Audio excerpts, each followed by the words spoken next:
Welcome back to Outdoors with Larry Ray on ESPN 790 AM, brought to you proudly by the Tennessee Wildlife and Resources Agency. Hey, good Saturday morning. Welcome back to Outdoors with Larry Ray. As again, we close in on 20 years on the air, and it is that time of the year that even at my age, at almost 78, yes, that's right, 78, don't get the numbers wrong, 78, that I still have the passion. I can't run and gun like I used to. I can't hardly gun.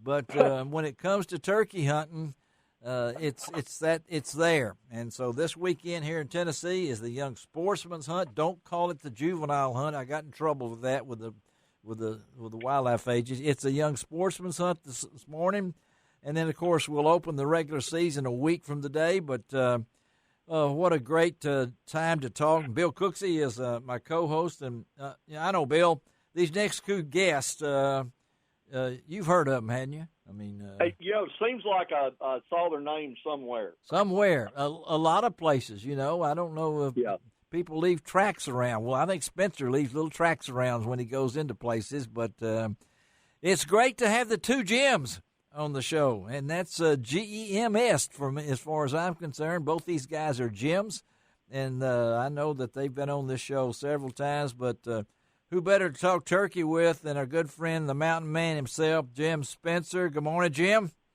How you doing? How you doing, Larry? I'm doing great, and this other guy's going to come on, as I told him, is my interpreter. That's my good friend, Jim Casada. Good morning, Jim. Good morning to you, sir. Let's talk turkey. All right. I mean, I've asked you guys. I gave you a little pre-warning. Bill knows this. I want to know, when did you kill your first turkey, and where did you kill your first turkey? And let's go with Jim Spencer. Well, why don't we go with age before beauty? I want to see how well he lies. That's right, because I know Spencer's story already. Go with Casada first. Well, I got to think one up. Okay. All right. Yeah. All right, go ahead, Jim Casada. Well, I don't have a bit of trouble. I couldn't give you the specific year, although I could walk across this room and get the details. But the first turkey I killed, I was nothing more or less than an assassin, because my mentor, a fellow named Parker Wheaton, now long gone, a legend in the turkey hunting world, called it in. I shot it with a single-barrel 20-gauge gun that was the first gun I ever owned.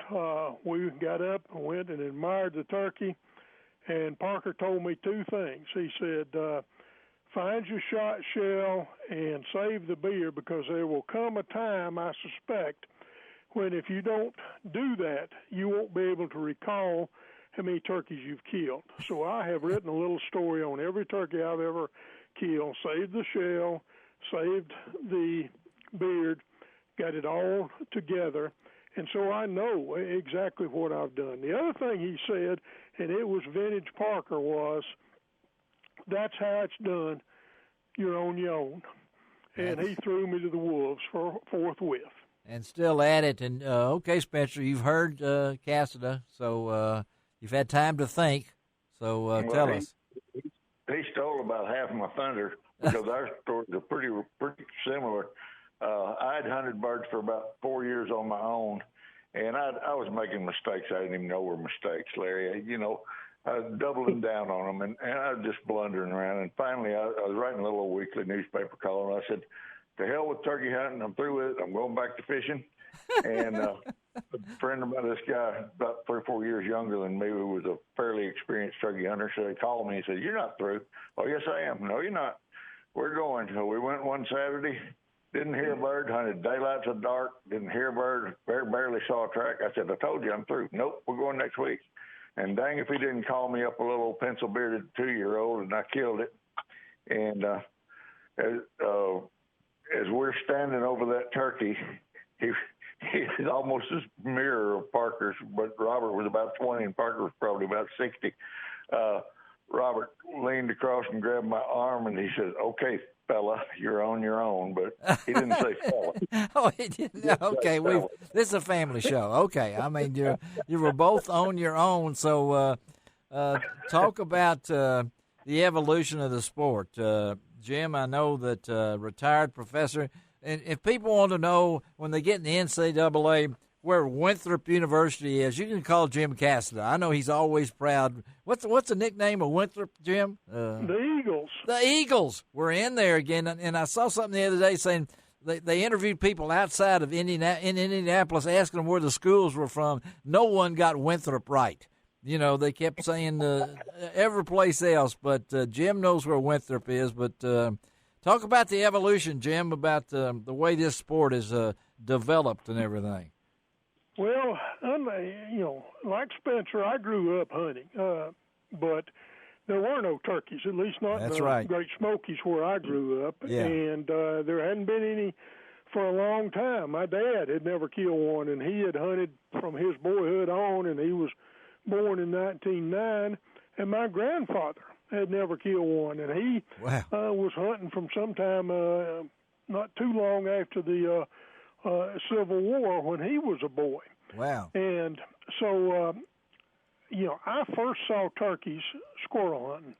Uh-huh. And this guy, Parker, found out that I had access to a place, and that began a friendship which endured for the rest of his life. And I simply got eaten up with it in short order. I killed that turkey he called in and fumbled and bumbled around the rest of the season, much like Spencer had been doing, without killing another one. But I'd call him every time. He'd laugh a while, say, tell me about it, and I'd tell him, and I'd try something new and mess up again.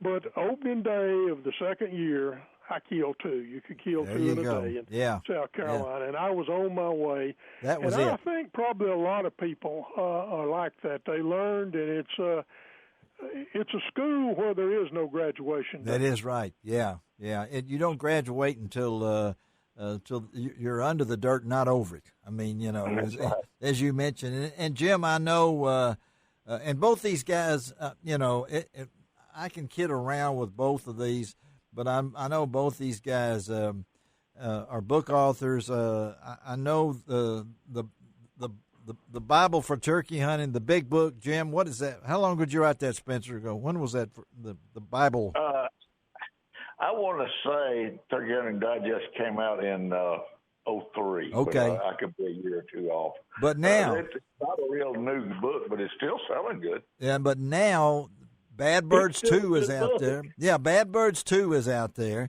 And I've got that, Bad Birds 1 and things along that line. And but Jim, I know that there's something about it. You and your wife Jill, you're in Florida now. You're going to hunt this weekend. But what makes it tick for you? Well, I don't know. If somebody doesn't understand about turkey hunting, it's impossible to explain to them. Unless you do it. You either get it or you don't. And turkey hunting affects people one of two ways. You take a newcomer turkey hunting, and they either say, ho hum, where's my golf clubs? Or you win them for life, Yeah.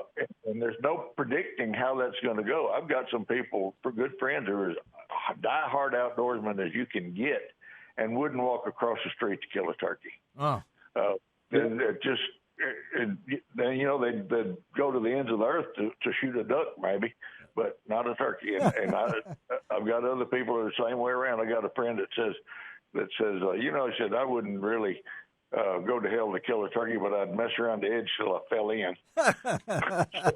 I think we just asked that to Jason Hart, who has, what did he say? How many states has he got, Bill? 49 states he's killed a turkey in? Is that what he said? Well, I think he still likes Mississippi. Yeah. He's working on that. And then, of course, Jim Casada, he's the man's a prolific writer. I've got his latest, A Smoky Mountain Boyhood. If you have not read this book, it's Memories, Musings, and More from Jim. And I know, Jim, the turkeys, over here, I know when they had to, and Bill, you know where the turkeys for Tennessee came from, right? I mean, Larry, it's going to depend on where you're talking about. Well, I'm thinking Shelby Forest.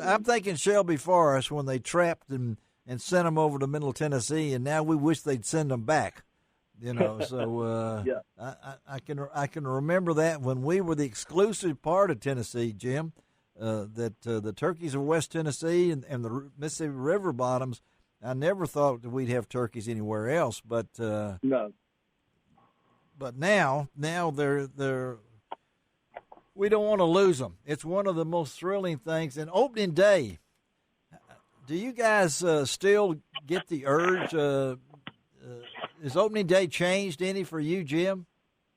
Not really. I mean, I'm still. Well, I forgot I got two Jims. The wild turkey laid a hold on the corner of my soul from the first get-go. And as Spencer said, it's something, it's better experienced in person than it is explained on the air or in print. It is, yes. It's just that simple. And if you can calm yourself and be sedate when a turkey gobbles within 40 yards, you got a hole in your soul, is all I can say. No. 40 yards, I mean, way off when I hear them, I get to twitching. I need me a Dramamine, something along that line, to relax me because but today's, we have the camo now. It's changed. We just talked to Jason Hart from Nomad and Hook, and Bill knows this from his days with Avery or whatever it might be. But the camo patterns are a